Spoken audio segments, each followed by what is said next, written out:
Xin chào các bạn.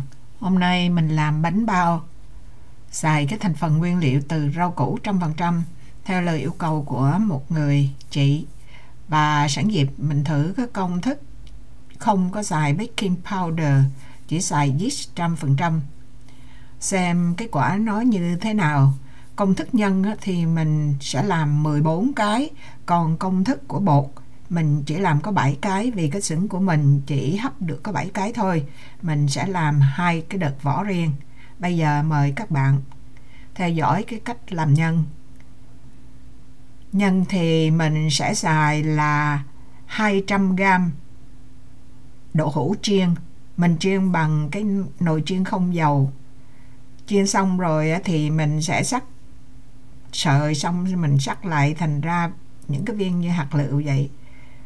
100g hành tây, 100g cà rốt, 100g củ sắn và nấm đông cô 100g. Tất cả mình cũng đều sắc vụn hoặc là hạt lựu. Hành tím thì mình xài khoảng là 50g. Mình sắc mỏng rồi mình bằm vụn lại. Cái này để khử dầu cho nó thơm á. Bên cạnh đó thì mình cũng xài cỡ 2 muỗng canh hành lá, xài chai cũng được hoặc là xài hành lá.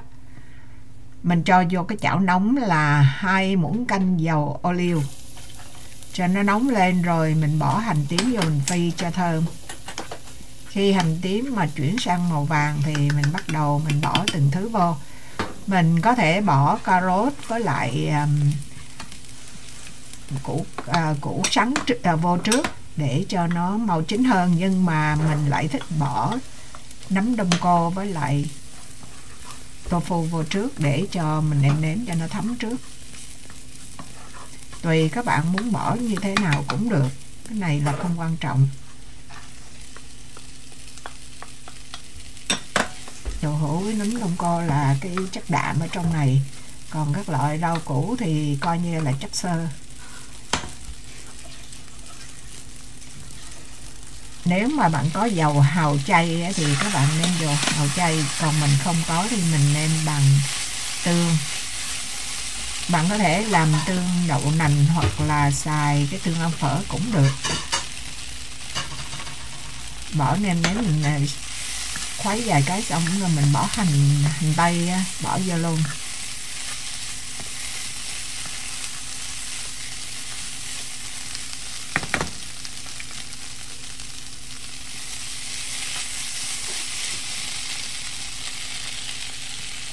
Xong cho cà rốt vô. Lửa thì lửa trung bình.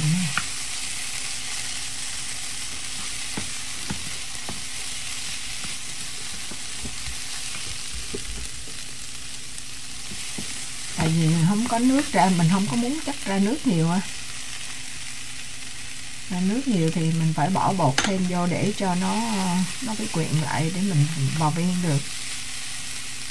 Xong mình cho củ đậu vô. Củ đậu có thể là bào sơ, bào sợi hoặc là bằm nhuyễn, sao cũng được.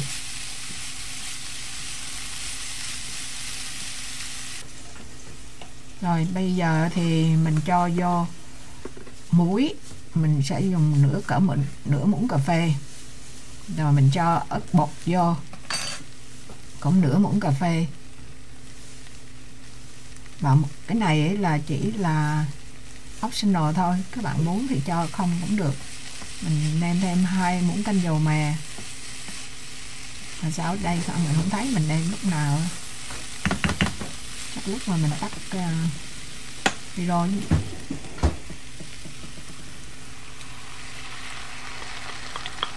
Mình cho vô 1 muỗng canh tinh bột. Tinh bột loại gì cũng được, 1 muỗng canh tinh bột nó hòa với 1 muỗng canh nước.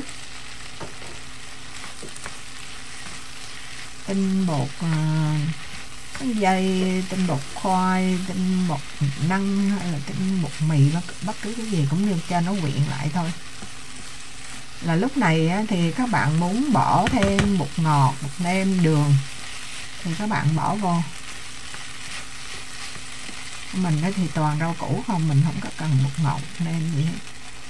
và mình hoàn toàn không có bao giờ xài mấy cái thứ đó nữa. Cho hành lá vô sau cùng. Nếu các bạn cho chắc ăn thì các bạn nên nếm lại, tại vì bây giờ là đồ đã chín rồi, các bạn có thể nếm nó vừa thì thôi, còn nếu nó chưa vừa, nó còn lạc thì thêm nước tương hay là gì tùy các bạn. Muốn bỏ tiêu thì bỏ, còn mình thì không có bỏ tiêu. Bây giờ thì mình sẽ làm nó là 14 viên, mỗi viên khoảng là 50g.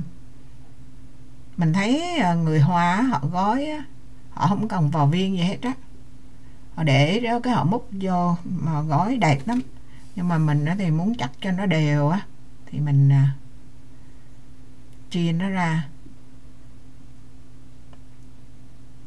Có nhiều người thì họ thích để cho nó rời ra gói dễ hơn, nhưng mà mình thì mình cảm thấy nó tùm lum á. Xong cái phần nhân mình để qua một bên rồi, bây giờ mình bắt đầu mình lo phần vỏ.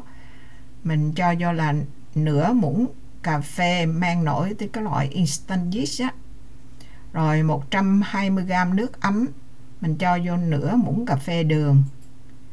Nếu mà các bạn xài Asti Dry Yeast á, thì các bạn sau khi mà bỏ khuấy trong á, thì mình để cho nó ít nhất là 10 phút để cái mang nó dậy lên. Còn xài instant, tính nói instant pot, xài instant đó thì mình bỏ vô liền cũng được, hay là để lâu thêm tí cũng không có sao. Vỏ bánh thì mình làm 7 cái như mình giới thiệu từ lúc đầu. Mình sẽ xài 220g bột mì đa dụng, cái loại mà Gold Medal này. Rồi mình cho vô là 30g tinh bột bắp hiệu Argo đó. Và có thể mình xài thì chỉ 1/4 muỗng muối. Nhưng mà nếu mà các bạn thích mà nó mặn hơn chút thì có thể xài tới nửa muỗng muối. Muỗng này là muỗng cà phê. Và nếu mà các bạn thích ngọt thì có thể thêm 1 muỗng canh hoặc 2 muỗng canh đường vào lúc này. Mình thì không có thêm đường.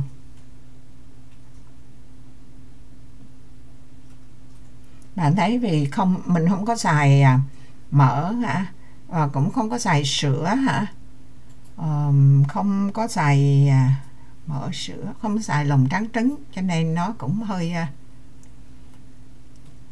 cái bao đó nó, nhưng mà tại vì làm chay mà làm không có coi như là từ rau củ á, thành ra mình thay vì mình xài dầu mình xài mỡ rồi này kia thì mình lát mình sẽ xài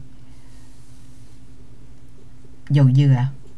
Bây giờ trong cái ly mà mình yeast á, mình cho vô 1 muỗng cà phê giấm. Bạn có thể cho giấm vô trong bột cũng được, hoặc là cho vô nước đó rồi mình đổ vô. Mình đổ một lần vô cũng được, hoặc là mình đổ rồi mình khuấy cho lại cho nó đều á. Và lưu ý là trung bình á, 2 bột 1 chất lỏng. Ví dụ như là mình cộng tất cả các loại bột lại, ví dụ 2 loại bột đó là 250, thì nước mình sẽ xài là 50% của nó, tức là 250 bột mình xài chất lỏng chứ không phải là nước là 125. Bây giờ mình xài 120g nước ấm. Nước ấm là nước ở nhiệt độ cỡ 100 độ tới 101 độ F á, là dưới 40 độ C. Thì mình cộng thêm 5g giấm, cũng gọi là chất lỏng như vậy, là nó là 125g cho 250 bột. Đó là trung bình.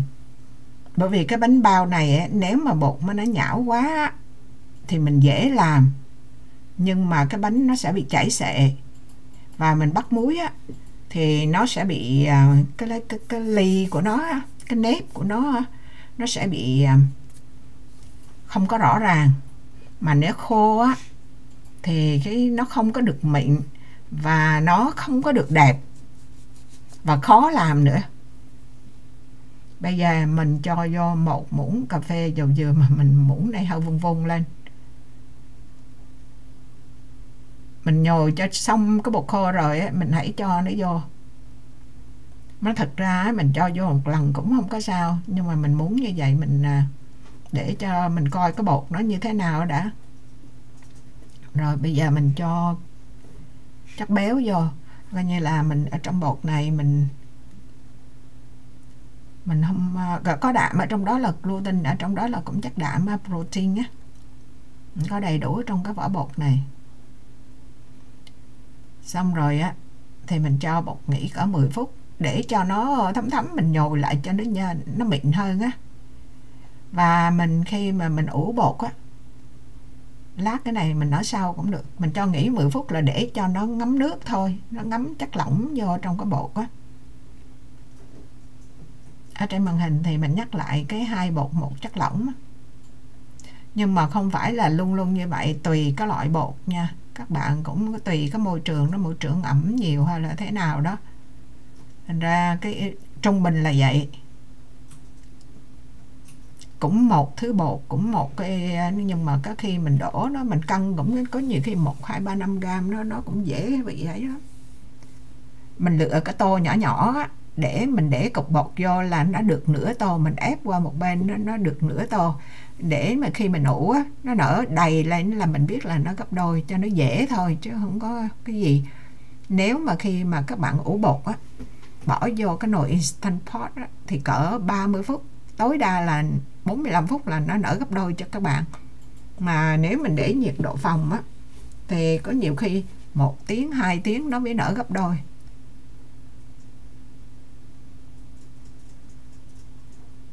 Đó, mình đổi cái tô nhỏ hơn, mình để vô là bạn thấy nó nửa nửa như vậy đó. Lát mình nó nở đầy, mình dòm vậy thôi, tương đối. Nếu mà nó nở quá đầy hơn thì cũng ok, tại vì cái phần đây là ủ bột, còn ủ bánh á, mà bạn để nó nở quá gấp đôi rồi á, thì khi mình hấp nó cái bánh bị chảy xệ. Khi mà mình muốn cho nó khỏi bị dính vô tô á, khi mình bỏ bột vô thì mình xịt tí dầu, nhưng mà mình lười biếng, tại mà nó dính thì mình quẹt nó cũng ra. Rồi mình chuyển cái bột ra mặt bàn mình trải cái miếng silicone lên, rồi cho vô chút bột khô. Bột này nó cũng hơi nhão chứ không phải nhão. Hơi nhão thì dễ làm, nhưng mà cái bánh nó không có đẹp thôi. Bánh cũng đẹp nhưng mà cái ly của nó không có sắc sảo. Bây giờ thì mình sẽ nhồi nó. Nếu mà bạn kỹ nhồi đến khi nó mịn trở lại thì tốt, còn không thì mình cắt miếng ra rồi mình mới nhồi cũng được. Mình chia ra làm 7 phần, mỗi phần đó là 60 gram. Như vậy cái bánh bao của mình là 60 gram vỏ, 50 gram nhân. Mình muốn cho nó bằng nhau hết á, thì mình cân thôi.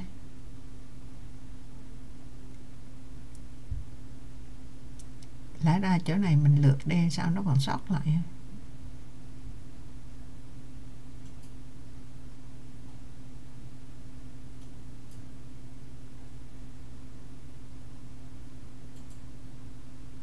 Nếu mình làm mình ăn nó hơn kém về chút xíu cũng không có sao, nhưng mà tại vì mình làm YouTube mình cũng muốn cho nó đẹp đẹp chút, mình phải. Rồi 7 phần, mỗi cái rất lại chút. Xong, bây giờ thì mình cũng vào viên lại sơ sơ, mình để đó. Bạn có thể cho nó nghỉ cỡ 5-10 phút cho nó, còn không á, thì mình cái viên nào mình cắt ra trước á thì mình gói trước thôi. Cán thì mình cán cỡ cái đường kính của nó là 12 cm, có cái vòng tròn đó là 14 cm, mình cán trong một chút. Rồi ở trong thì dài hơn, ở ngoài thì nó mỏng. Rồi mình bỏ nhân vô, mình gói kiểu như vậy á. Các bạn coi cách gói cái này, gói kiểu này thì cái ly của nó rõ ràng, và nó sẽ không có bị mà gọi là gì, che ra đó, mở cái miệng nó ra. Tại vì xoay như vậy á, là nó chắc lắm.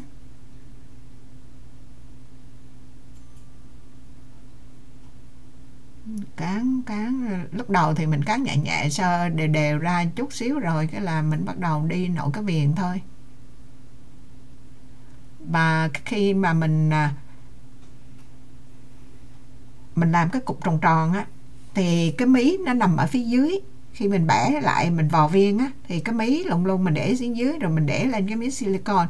Rồi khi mình cán á, thì cái miếng đó mình cho nằm trên nằm dưới gì cũng được, nhưng mà nằm ở trên nó dễ hơn. Nằm ở trên đó, để cái phần dưới, tức là cái phần trên bạn thấy nó còn cái dấu đó kìa, mình để nó ở trên là nó nằm ở phía trong cái bánh, và phía ngoài á là phần láng. Và cái thứ hai nữa, khi mà cái mình cán á, cái mặt tiếp xúc với cái miếng silicon đó là hồi nào nó cũng láng hơn, thì cho ra cái bánh đẹp hơn thôi. Cái đó là mình lưu ý cho các bạn. Còn nếu các bạn làm khác chút cũng không có sao.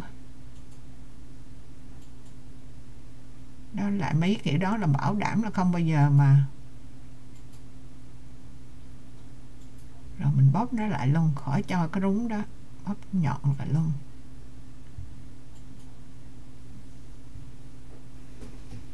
Rồi 7 cái bánh với lại 250 bột thì ra 7 cái bánh đó.